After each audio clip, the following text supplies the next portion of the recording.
Assalamualaikum warahmatullahi wabarakatuh. Salam sejahtera, salam perpaduan, salam perjuangan dan salam Malaysia baru. Salam Melaka berbau pintar hijau bersih. Sagodari-sagodari waalaikum. Sepian yang hormat yang hama kaifalukum ana bila syukran marai dan waran indurong mendai cara tajam. Jadi tuan-tuan dan puan, hari ini saya ingin lestarikan diri untuk kita sama-sama melihat bagaimanakah untuk kita membantu menyampaikan idealisme agar Malaysia maju 2050 ya. Kita mula dengan wawasan 2020 tetapi gagal.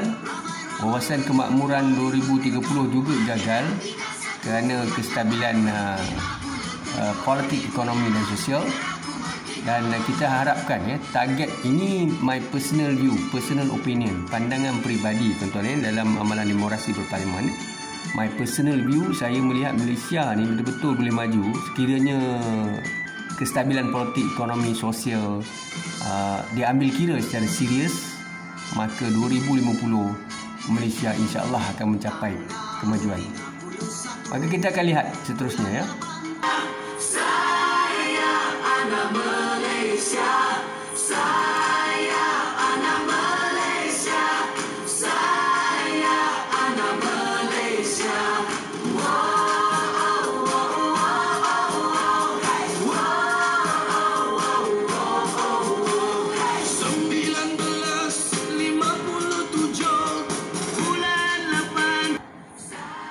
Baik, kita tengok ya, pencetus idealisme lestari ya, Monash Adlandu.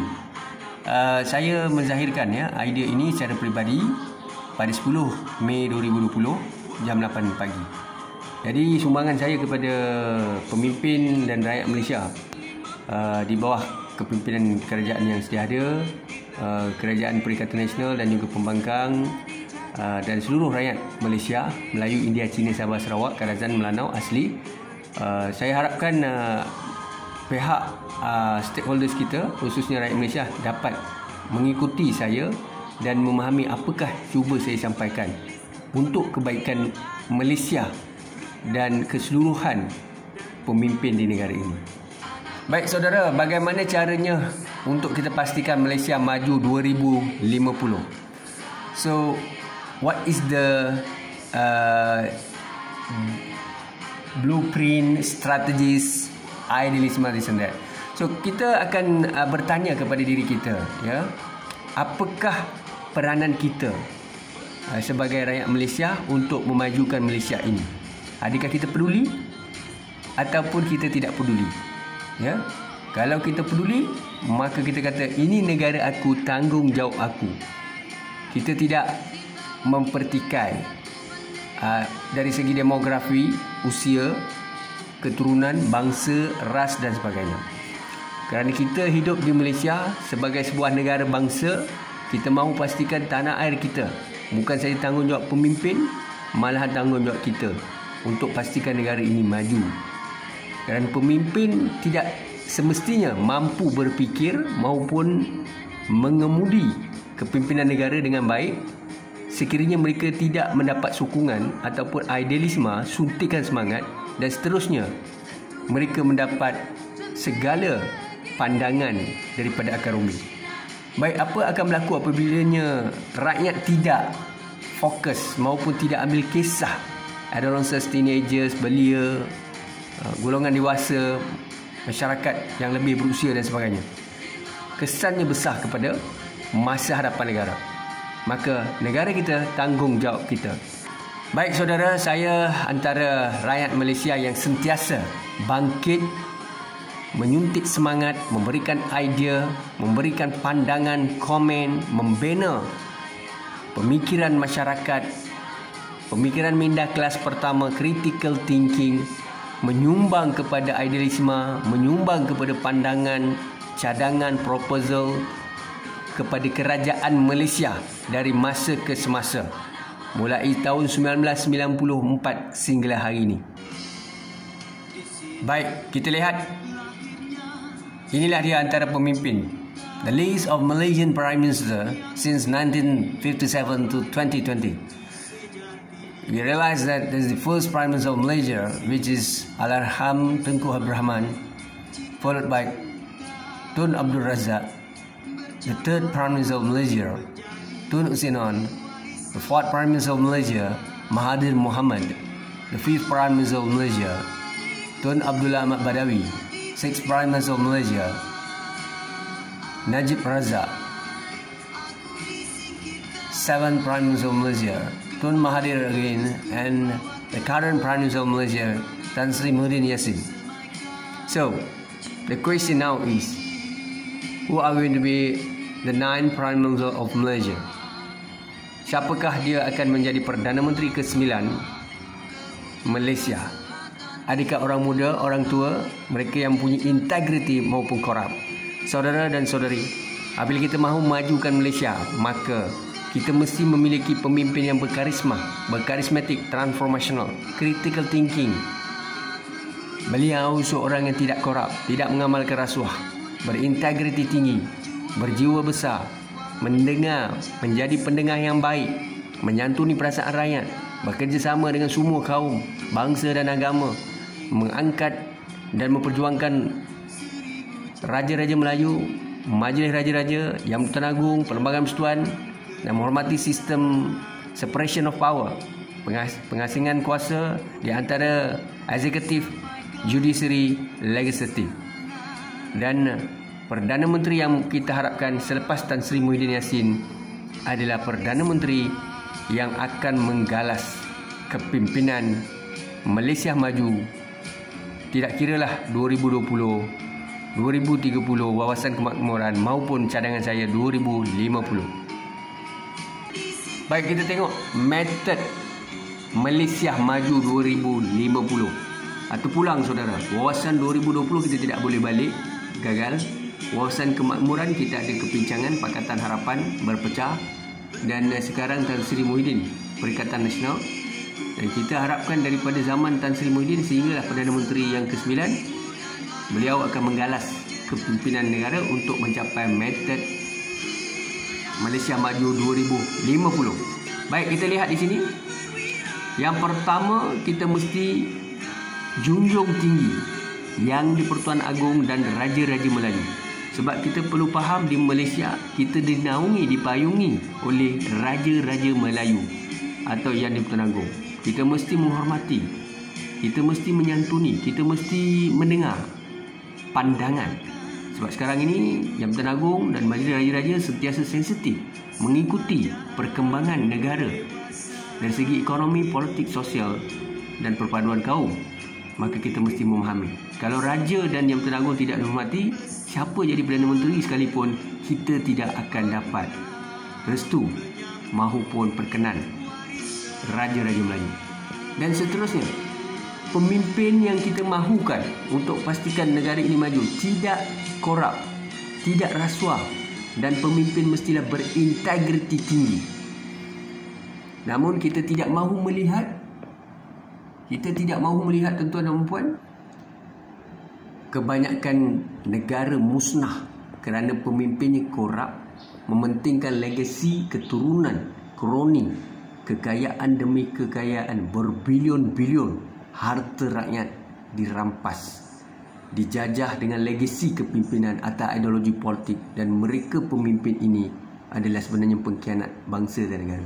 Sebab itu kita mesti memastikan Perdana Menteri, Timbalan Perdana Menteri, Jemaah Menteri, Wakil Rakyat, DUN dan Parlimen, semua peringkat pemimpin federal, state, local government berintegriti tinggi. Dalam mana-mana negara yang mahu maju, tidak boleh ada amalan rasuah dan salah guna kuasa. Pemimpin yang mementingkan periuk nasi ataupun tembolok sendiri, maka pemimpin ini akan memusnahkan negara dan juga aset serta segala khazanah yang kita miliki. Baik, seterusnya kita melihat negara yang mahu maju, kebanyakan negara maju, mereka tidak akan sama sekali menunjukkan isu-isu perkauman dan agama yang melampau.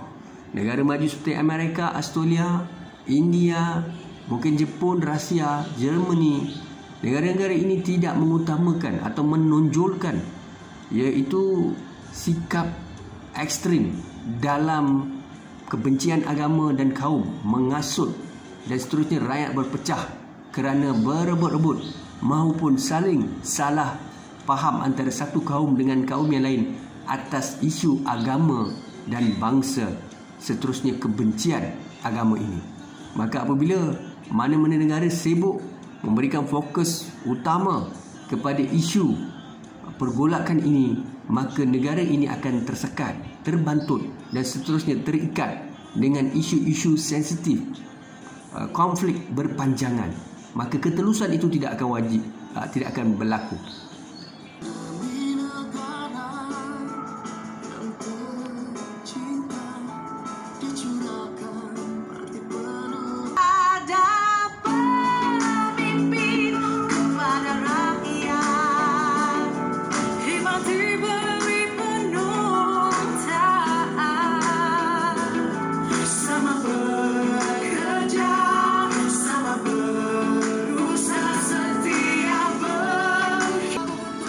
Baik, negara yang mahu maju mestilah memiliki aset, khazanah dan juga pendapatan.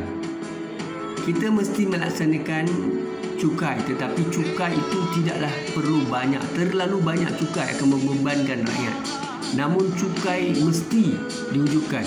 Kebanyakan negara-negara maju memiliki cukai untuk dengan pendapatan cukai ini, penjanaan cukai, kutipan cukai, maka dengan taxpayer money kita dapat membantu rakyat dan membuat pembangunan yang mampan dan lestari dari masa ke semasa. Baik, seterusnya kita mesti memberi keutamaan untuk pastikan negara kita maju. 65% pemimpin DUN dan Parlimen mestilah bumi putera Melayu, Sabah dan Sarawak. Baik, saya ulang suara. Majoriti DUN dan Parlimen mestilah kita memiliki pemimpin bumi putera Sabah dan Sarawak, Semenanjung. Saudara dan saudari, Malaysia ini populasinya besar, dipimpini oleh pemimpin Melayu termasuk raja-raja dan juga Yang Bertanggung. Maka itu pemimpin yang berintegriti, tidak korup, tidak salah guna kuasa, Melayu bumi putera yang cukup mampan, lestari dan berintegriti tinggi mestilah kita lahirkan. Dan mana-mana pemimpin yang korup, kita mesti tolak mereka dan gugurkan mereka. Baik, keuntuhan perlembagaan. Kita mesti menjunjung tinggi perlembagaan persekutuan, Federal Constitution. Tidak kira kita siapa, Melayu, India, Cina, Sabah, Sarawak, Kerazan, Melanau, Portugis asli, kita mesti mengangkat perlembagaan persekutuan kita. Semua rakyat terikat dengan undang-undang negara termasuk Akta Polis 1957. Baik saudara, kita melihat mahu majukan Malaysia, politik Malaysia mesti stabil, bukannya gulingkan kerajaan. Kerajaan ini naik, jatuhkan kerajaan BN, kemudiannya jatuhkan kerajaan PH, kemudiannya jatuhkan Perikatan Nasional. Kalau inilah terus menerus berlaku, kestabilan ekonomi yang tidak stabil, akhirnya negara akan musnah dan menyusahkan rakyat negara. Imej dan juga reputasi Malaysia tergugat di dunia. Pelabur dan negara luar tidak yakin dengan Malaysia. Baik saudara, dari segi kebebasan media, media tidak boleh dipegang oleh kerajaan atau pemilikan saham yang besar oleh kerajaan dan kerajaan mengawal. Ini tidak boleh berlaku saudara. Media tidak boleh mengampu maupun sentiasa mengangkat kerajaan atau mengutamakan agenda setting teori yang mana menjadi proksi kerajaan. Media mesti bebas memberi liputan yang adil, mencongkil, mengangkat permasalahan akar umbi dan membuka mata rakyat dan pemimpin untuk mengubah sikap kepimpinan, seterusnya membetulkan sistem kepimpinan negara dan berada pada track yang sepatutnya. Dan kita melihat kepada mentaliti mengeksport untuk majukan Malaysia. Kita tidak boleh mengimport, currency kita akan jatuh kerana kita asyik mengimport, dan ini satu masalah besar. Kita mestilah mengeksport dan seterusnya memastikan segala barangan teknologi ataupun pertanian, perindustrian, automobil dan segala pengeluaran kita, penghasilan kita, teknologi kita, inovasi kita, semuanya diekspor. Maka bila kita mengekspor, negara luar akan membeli produk kita. Akhirnya aliran wang akan masuk ke Malaysia, mata wang asing, dan itu meningkatkan mata wang Malaysia. Mentaliti mengekspor mestilah diutamakan daripada mentaliti mengimport. Seterusnya, 35% pemimpin Don dan Parlimen bukan Bumiputera. Saudara, Malaysia ini adalah memiliki masyarakat majmuk. Maka kita mesti juga memberikan ruang dan peluang kepada bangsa Cina, India, mungkin juga Serani, Portugis dan mereka yang bukan Islam dan bukan Bumiputera diberikan keadilan dan seterusnya, memastikan Malaysia dapat mewakili populasi kaum minoriti untuk berdiri sama tinggi dan duduk sama rendah.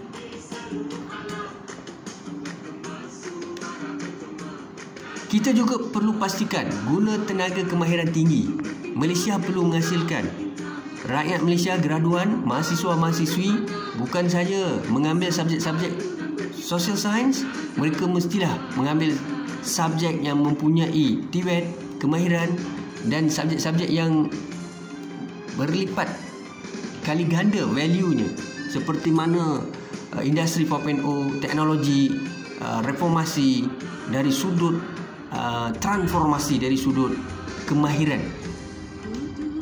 Segala pengajian, silibus, lesson plan perlu diubah kepada satu pendekatan guna tenaga mahir yang selaras dengan kehendak pasaran dunia, tenaga mahir dunia dan juga dalam negara. Seterusnya, penguasaan teknologi pertanian, perindustrian, pendidikan, kesihatan. Kita mesti menjadi negara yang memiliki teknologi dan seterusnya dari aspek pertanian, perindustrian, pendidikan, kesihatan. Maka pendidikan juga penting untuk memastikan kita dapat melahirkan graduan. 80% daripada graduan Malaysia memiliki ijazah sarjana muda ke atas dan ramai yang memiliki PhD. Untuk memastikan kita memiliki aset dari segi tenaga manusia dan golongan intelektual dalam bidang dan tujuan masing-masing untuk mengangkat Malaysia ke satu dasawarsa yang lebih mampan. Baik, seterusnya, agensi berkuasa tegas dan berintegriti tinggi. Tidak boleh ada rasuah, salah guna kuasa. Agensi-agensi yang kita harapkan mestilah frontliner yang berintegriti, bermaruah, berprinsip, menangkap, mendakwa dan seterusnya, memastikan negara Malaysia bebas daripada rasuah, salah guna kuasa, jenayah dan tali barut dan sebagainya. Penguasaan bahasa asing. Kita perlu menguasai bahasa asing. Kita tidak boleh selesa dengan bahasa Melayu saja. Bahasa Inggeris penting, bahasa-bahasa seperti Arab, bahasa Cina, bahasa Tamil, bahasa Perancis, bahasa Germany, apa saja bahasa asing, bahasa antarabangsa perlu kita kuasai untuk menguasai ekonomi mereka dan kita menjadi bangsa yang tidak mudah diperkotak-katikkan. Seterusnya, kita akan melihat apakah lagi. Ini satu ancaman besar. Kita mesti memastikan menyingkirkan pendatang haram atau asing di Malaysia. Sebab kita terlalu ramai masyarakat ataupun mereka yang kunjung ke Malaysia seperti Kemboja, Myanmar, Bangladesh, Rohingya, Pakistan. Orang-orang ini datang secara haram dan duduk di negara ini, menyusahkan rakyat dan negara, mengancam keselamatan. Sudah sampai masanya kita bertegas mengeluarkan mereka daripada negara ini. Baik saudara, siapakah dia penggerak utama agenda Malaysia Maju 2050? Kita melihat siapa yang akan sebenarnya menggalas, ya. Jadi kita perlu ada satu sistem Federal Constitution yang mampan, mantap, utuh. Jadi yang sedia ada sekarang ni memang utuh. Jadi kita ikut perkasakan undang-undang Malaysia. Jadi perlembagaan, undang-undang, akta polis, segala satu undang-undang yang digariskan oleh kerajaan melalui parlimen, dibahaskan di parlimen usul itu dan diangkat, diwartakan, akhirnya menjadi undang-undang polisi dan dasar. Seterusnya, satu-satunya undang-undang yang paling tinggi di Malaysia adalah Perlembagaan Persekutuan. Yang Tuan Agong dan Raja-Raja Melayu mestilah sentiasa aktif, sentiasa memayungi negara dan memantau pemimpin politik federal, state, local government. Mereka perlu ditegur, mereka perlu dipantau, mereka perlu sentiasa diberikan peringatan supaya tidak sesasar dan tidak membiarkan Malaysia mengalami kemelisitan, seterusnya kacau bilau maupun ekonomi politik yang tidak stabil mengancam keselamatan dalam negara. Peranan Tuan Agong dan Raja-Raja Melayu sungguh besar. Seterusnya, kerajaan, perundangan dan kehakiman, sistem perundangan, kehakiman dan kerajaan mestilah ada separation of power.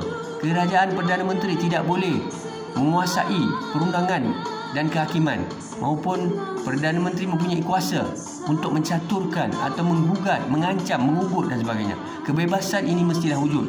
Hakim mesti bebas. Parlimen juga perlu memastikan undang-undang yang digazetkan ataupun diwartakan mestilah undang-undang yang telah mendapat perkenan Yang Bertuan Agong dan juga dibahaskan di Parlimen mendapat 2/3 undi ataupun undi yang sepatutnya di Parlimen. Baik, saudara, sektor awam dan sektor swasta, seluruh rakyat Malaysia, 32 juta rakyat Malaysia, kita semua bertanggungjawab untuk memastikan Malaysia maju.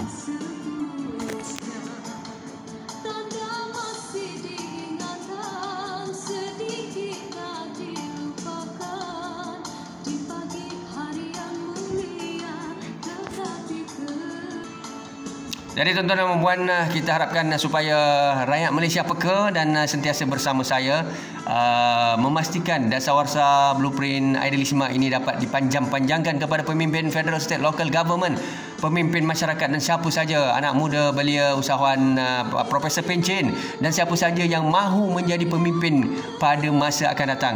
Marilah kita bersatu, teguh bercerai roboh untuk mengangkat negara ini ke landasan yang betul. Tolong sampaikan kepada pemimpin negara dan sampaikan pada grup WhatsApp dan segala new media dan juga Twitter, Facebook, Instagram dan apa saja media ada. Kita share, kita beri panduan untuk kebaikan. Ini semua adalah kebaikan, ya. Kita menghormati raja-raja Melayu kita, Yang Bertuan Agong, polis, tentera, Custom, Immigration, agensi berkuasa. Kita sentiasa menjaga perpaduan kaum. Kita mahu angkat Malaysia berdiri sama tinggi dan duduk sama rendah. Inilah masa untuk kita memperkayakan Aidilistma kita. Jangan asyik berebut kuasa, jangan cuba menjatuhkan, menggulingkan kerajaan dan politik berpanjangan seterusnya mengumpul kekayaan, harta, legasi kaum dan keturunan. Marilah kita tolak pemimpin-pemimpin korup, pemimpin-pemimpin yang tidak ada maruah dan integriti, menyusahkan rakyat.